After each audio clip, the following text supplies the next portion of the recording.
अकबर। साबिर पाक का जलाल बहुत मशहूर था। यही शमसुद्दीन तुर्क पानीपती ने सवाल कर दिया, हुजूर फना किसे कहते हैं, बका किसे कहते हैं? हुजूर बोलते तो हैं लेकिन मतलब समझ में नहीं आता। साबिर पाक ने फरमाया वक्त आने पे जवाब दूंगा। जब विसाल का वक्त करीब आया, शमसुद्दीन पानीपती को बुलाया, फरमाया सुनो, जब हमारा विसाल हो जाए, इंतकाल हो जाए, हमें गुस्ल देने की जरूरत नहीं, कफन पहनाने की जरूरत नहीं। कहा हमारे हुजरे का दरवाजा बंद कर देना, सब गैब से हो जाएगा। फरमाया मेरे जनाजे की नमाज भी कोई ना पढ़ाए। कहा हुजूर तब कौन पढ़ाएगा? फरमाया एक घुड़सवार आएगा और वो आकर के नमाज जनाजा पढ़ाएगा। अल्लाह अकबर। शमसुद्दीन तुर्क पानीपती को सारी बातें याद थी। साबिर पाक कलियरी जब इस दुनिया ज़ाहिरी से पर्दा कर गए, हुजरे का दरवाजा बंद कर दिया गया, अंदर से पानी छलकने की आवाज आती रही, अंदर से गुस्ल की आवाज आती रही। थोड़ी देर के बाद जब पानी की आवाज शांत हुई तो दरवाजा खोला, देखा साबिर पाक को गुस्ल दिया हुआ है और आप कफन पहने हुए हैं।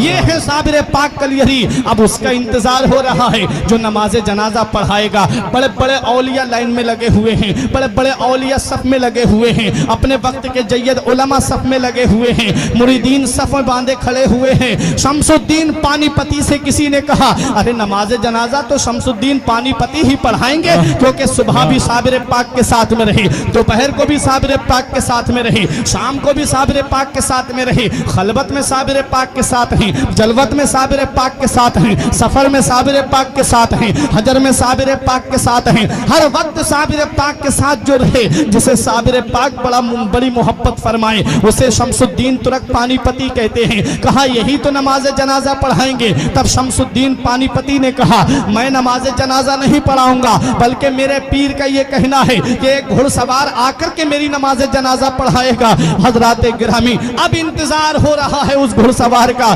दूर धूल उड़ती हुई नजर आई। जब वो धूल करीब आई तो देखा कि घुड़सवार है, चेहरे पे नकाब पड़ी हुई है, मुसल्ले नमाज जनाजा पे खड़े हुए और नमाज जनाजा पढ़ा करके सवारी पे सवार होकर के जब चलने लगे, और जब घुड़सवार की सवारी थोड़ी बड़ी, तब शमसुद्दीन तुर्क पानीपती ने दामन पकड़ के कहा आपको पता है किसकी नमाज जनाजा पढ़ा के जा रहे हो?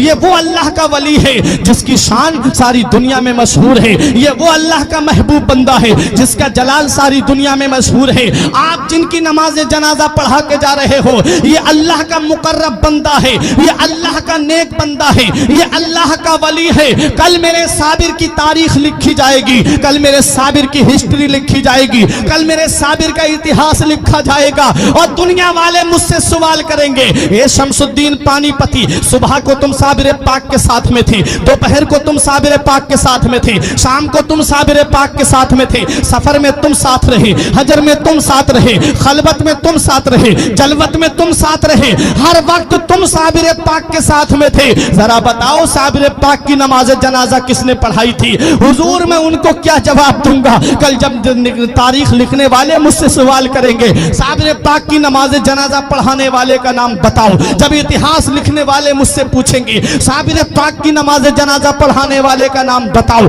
तब मैं उनको क्या जवाब दूंगा? जब अदीब अपनी अपनी तारीखों में लिखेंगे तब मैं उनको क्या जवाब दूंगा?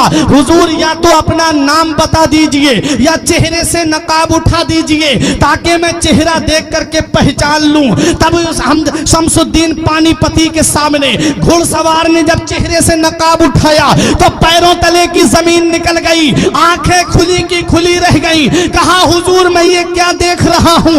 हुजूर चारपाई में कौन लेटा है और मेरी निगाहों के सामने कौन खड़ा है? तब मेरे साबिर कलियरी ने जवाब दिया ए शमसुद्दीन तुम भूल गए, तुमने मुझसे पूछा था कि फना किसे कहते हैं और बका किसे कहते हैं। अरे तुमने मुझसे पूछा था कि फना और बका किसे कहते हैं। ये जो चारपाई में तुम लेटा हुआ देख रहे हो इसे फना कहते हैं और जो साबिर तुम्हारे सामने खड़ा है इसे बका कहते हैं। पता चला कि जो चारपाई में लेटा है वो रूहानी रूह का जलवा है, اور جو صابر کلیری سامنے کھڑے ہیں اسے روحانیت کہتے ہیں، اسے روحانیت کہتے ہیں۔ روح الگ ہوتی ہے، روحانیت الگ ہوتی ہے۔ جسے روحانیت کا مقام ملتا ہے وہ لوگوں کی امداد کرتا ہے، جسے روحانیت مل جاتی ہے وہ لوگوں کی مشکلیں دور کرتا ہے، جسے روحانیت مل جاتی ہے وہ جب جہاں ان کا چاہنے والا پکارتا ہے وہ وہاں پہنچ جاتے ہیں۔ تبھی تو میرے غوث نے فرمایا تھا نظر تو الہ بلاد اللہ جمعہ کا خردلۃ علی حکم اتصالی، میں اللہ کے تمام شہروں کو ایسے دیکھ رہا ہوں جیسے کوئی اپنی ہتھیلی پر رائی کے دانے کو دیکھ رہا ہو۔ یہ کیا ہے؟ یہ روحانیت کا جلوہ ہے۔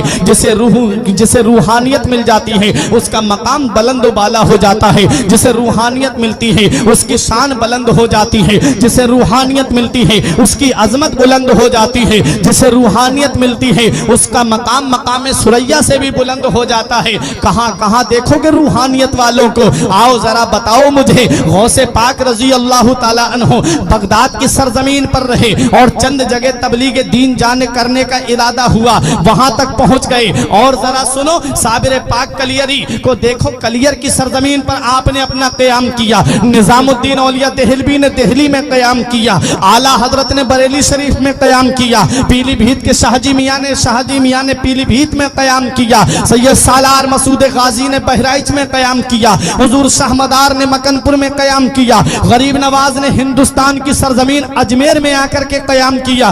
پورے ہندوستان میں تو نہیں گھومے تھے یہ اللہ کے ولی، غوث اعظم